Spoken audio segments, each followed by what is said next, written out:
Bismillahirrahmanirrahim. Assalamualaikum warahmatullahi wabarakatuh. Alhamdulillahirabbil alamin. Wassalatu wassalamu ala asyrafil anbiya'i wal mursalin wa ala alihi wa ashabi ajmain, amma ba'du. Seluruh mahasiswa Universitas Muhammadiyah Sidoarjo yang sama saya banggakan.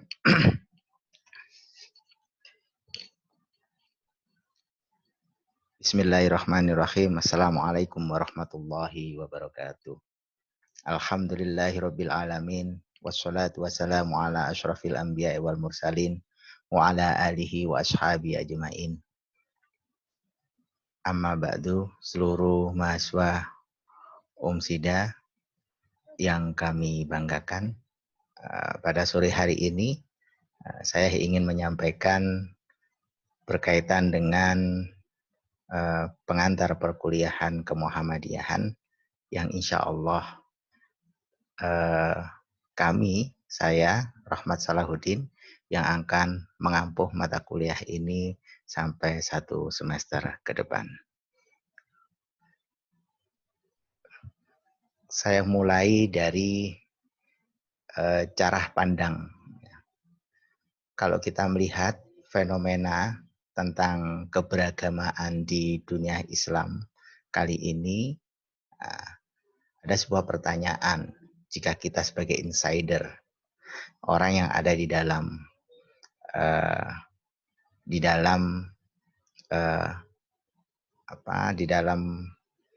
kehidupan keberagaman itu sendiri, ada sebuah pertanyaan. Bagaimana pandangan kita tentang Islam? Nah, sebagai insider. Yang kedua, lalu ketika kita menjadi outsider, kita punya pandangan atau bagaimana sih pandangan orang lain tentang Islam? Nah, pertanyaan itu, mari kita lihat kondisi umat Islam saat ini. Apakah umat Islam itu dikenal dengan perilaku atau kehidupan atau dekat dengan perilaku gerakan teroris? Apakah Islam saat ini terpecah belah? Apakah terbelakang? Apakah miskinkah? Terjajah? Konservatif? Konservatif ini maknanya pikiran-pikirannya konservatif, kaku dalam beragama, kehidupannya tidak teratur. Coba kita lihat fenomena yang ada di dalam kehidupan kita. Bisa ketika kita menjadi insider, ketika kita menjadi bagian dalam kehidupan keislaman itu sendiri, atau kita melihat orang lain ketika melihat masyarakat umat Islam itu sendiri. Nah, apakah terjadi beberapa pertanyaan? Ada sekitar 7 pertanyaan dalam kehidupan beragama di kalangan umat Islam. Maka sesungguhnya Islam itu adalah kata sebuah hadis, al-Islam ya'lu wa la yu'la alaih. Islam itu adalah tinggi. Islam itu adalah tinggi dan tidak ada sesuatu yang lebih tinggi darinya. Artinya, kalau Islam itu tinggi, sesungguhnya bertentangan dengan fenomena-fenomena yang terjadi saat ini. Di sisi yang lain, al-Islamu sahih likulli zaman wa makan. Islam itu kebenarannya di setiap zaman dan makan. Di setiap zaman dan waktu.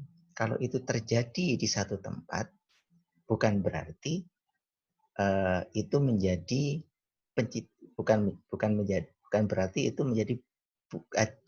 berarti itu menjadi bagian dari ajaran Islam. Karena sesungguhnya al-Islam itu sahih likulli zaman wa makan. Nah, maka dari kasus-kasus inilah dari persoalan-persoalan inilah yang kemudian menjadi suatu kegelisahan, ya, menjadi sebuah kegelisahan yang dilakukan, kegelisahan dalam pikiran Ki Haji Ahmad Dahlan. Ada sesuatu yang idealitas dan ada sesuatu yang realitas. Yang idealitas adalah Islam sahih likuli zaman memakan, sementara yang idealitas itu sahih likuli zaman memakan, al-Islam ya'lu wa la yu'lah alaih. Sementara yang realitas ada 8 kondisi seperti itu. Maka disitulah kemudian Kiai Haji Ahmad Dahlan membuat sintesa baru, membuat sebuah yang namanya kerangka berpikir baru, membuat gerakan baru yang ingin meletakkan fenomena Islam yang realitas itu ke dalam Islam yang idealitas, seperti yang dicita-citakan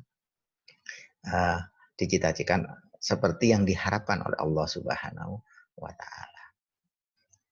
Nah, maka disinilah muncul sebuah gerakan yang dimunculkan oleh beliau dengan gerakan Muhammadiyah. Maka disinilah perkuliahan kita kali ini, kita nanti dalam 1 semester ini akan membahas tentang seperti apa sih sesungguhnya Muhammadiyah itu, gerakan-gerakan Muhammadiyah itu, karena sesungguhnya apa yang dipandang oleh orang tentang Muhammadiyah terkadang berbeda dengan apa yang menjadi idealitas dari pikiran-pikiran Ki Haji Ahmad Dahlan dan para penerusnya.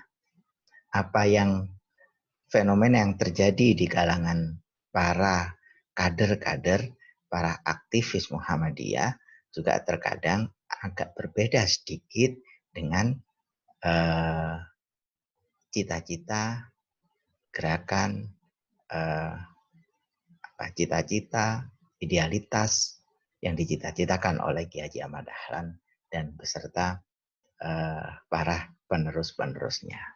Maka di perkuliahan ini kita mencoba memahami secara lebih dekat seperti apa sih Muhammadiyah itu sendiri.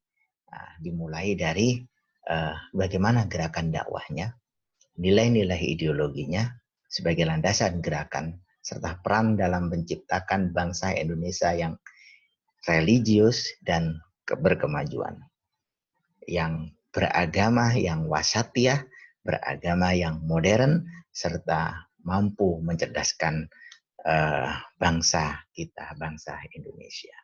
Nah, oleh karena itu tujuan perkuliahan ini sesungguhnya ada 5 tujuan. Yang pertama adalah memahami tentang ideologi gerakan Muhammadiyah.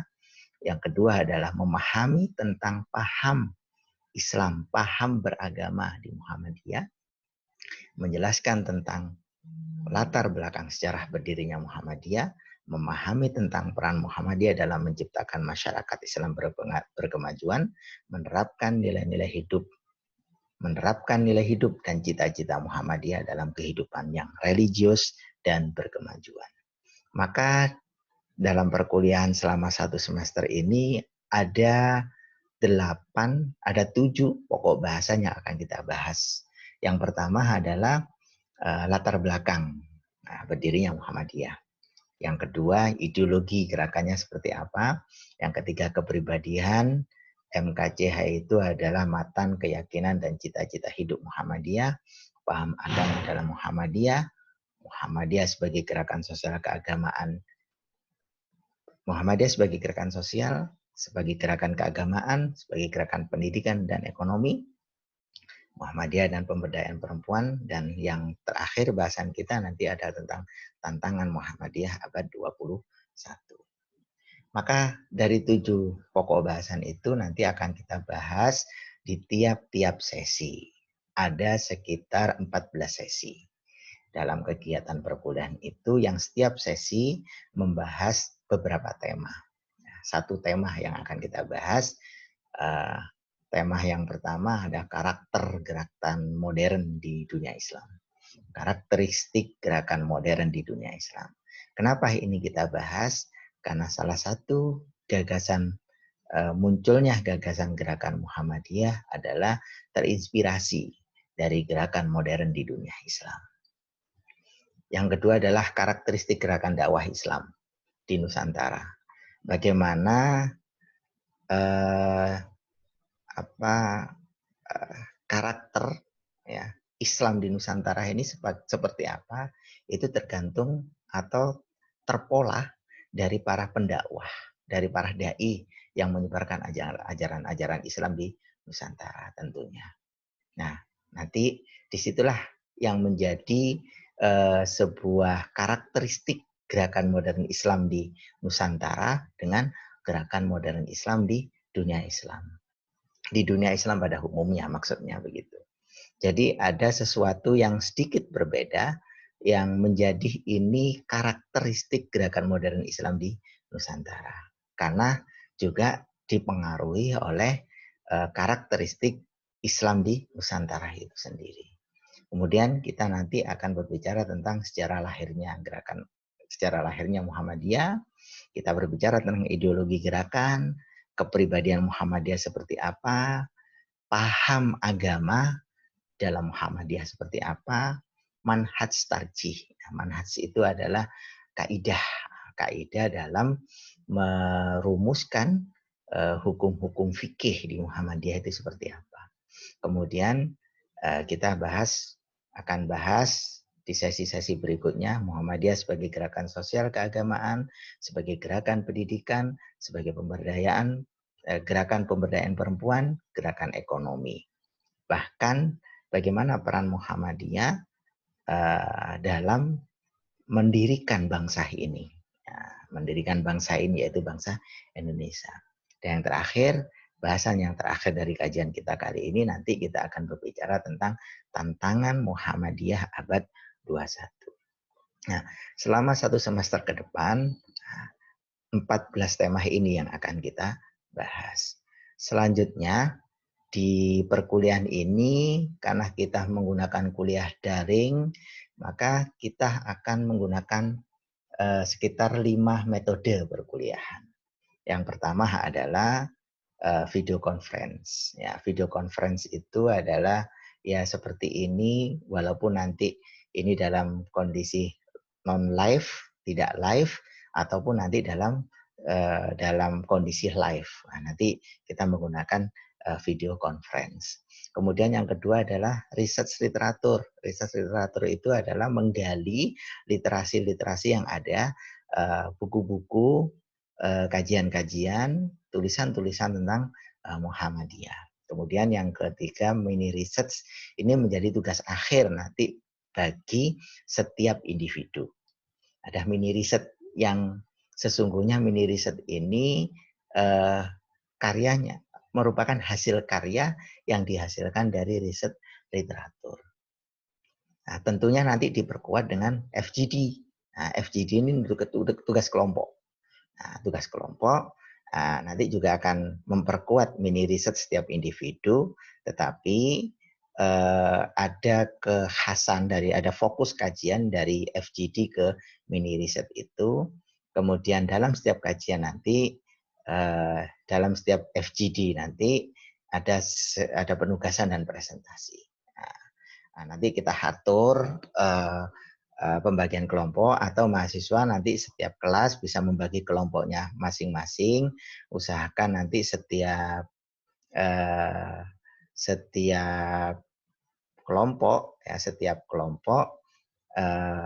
bisa terbagi dalam setiap individu, maksud kami ya, setiap individu terbagi dalam kelompok. Artinya dalam satu kelompok itu bisa terdiri dari 4 sampai 5 individu.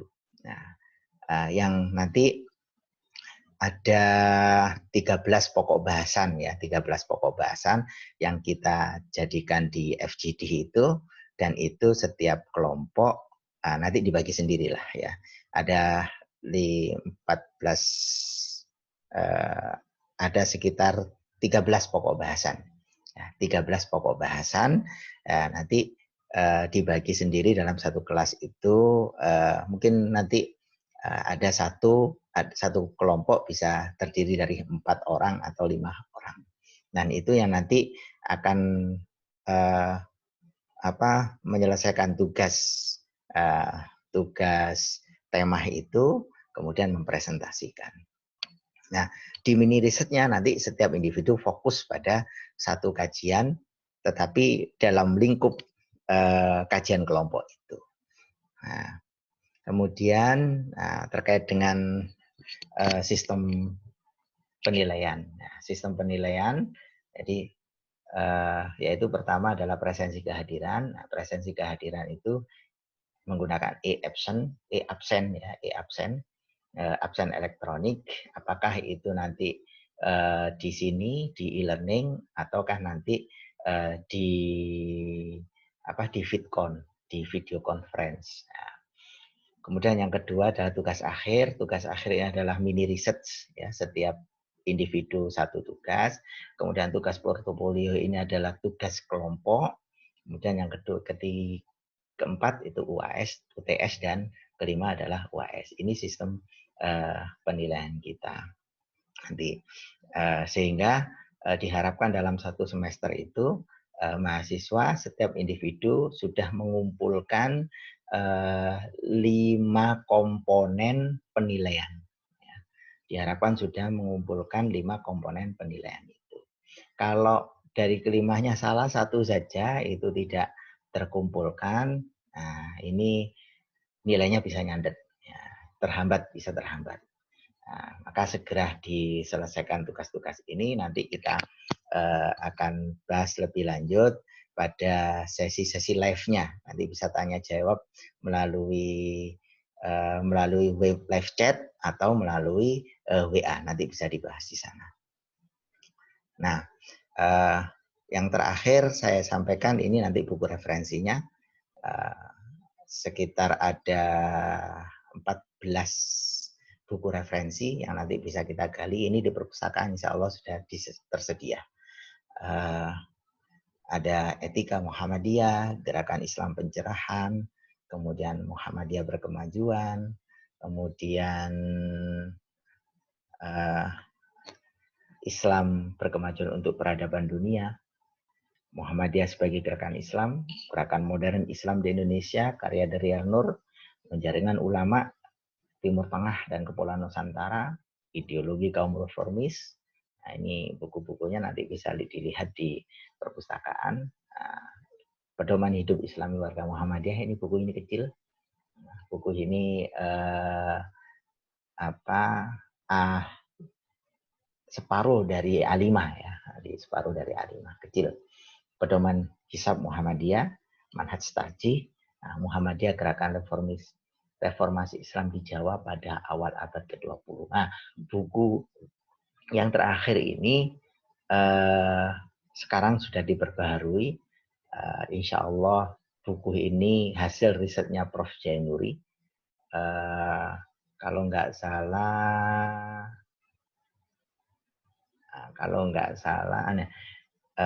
buku ini hasil risetnya Prof. Jainuri yang kemudian kita edit menjadi buku utama. Waalaikumsalam. Terima kasih atas perhatian. Sampai ketemu lagi dalam pertemuan live ya. Yang terakhir kami sampaikan bahwa kita sebagai sesama manusia, yang terpenting dalam hidup kita adalah bagaimana kita bisa menjadi orang yang baik, bagaimana kita bisa menebarkan suatu kebaikan. Karena sesungguhnya tidak ada balasan untuk kebaikan kecuali dengan kebaikan pula. Mari kita tutup sesi kita kali ini, mudah-mudahan manfaat.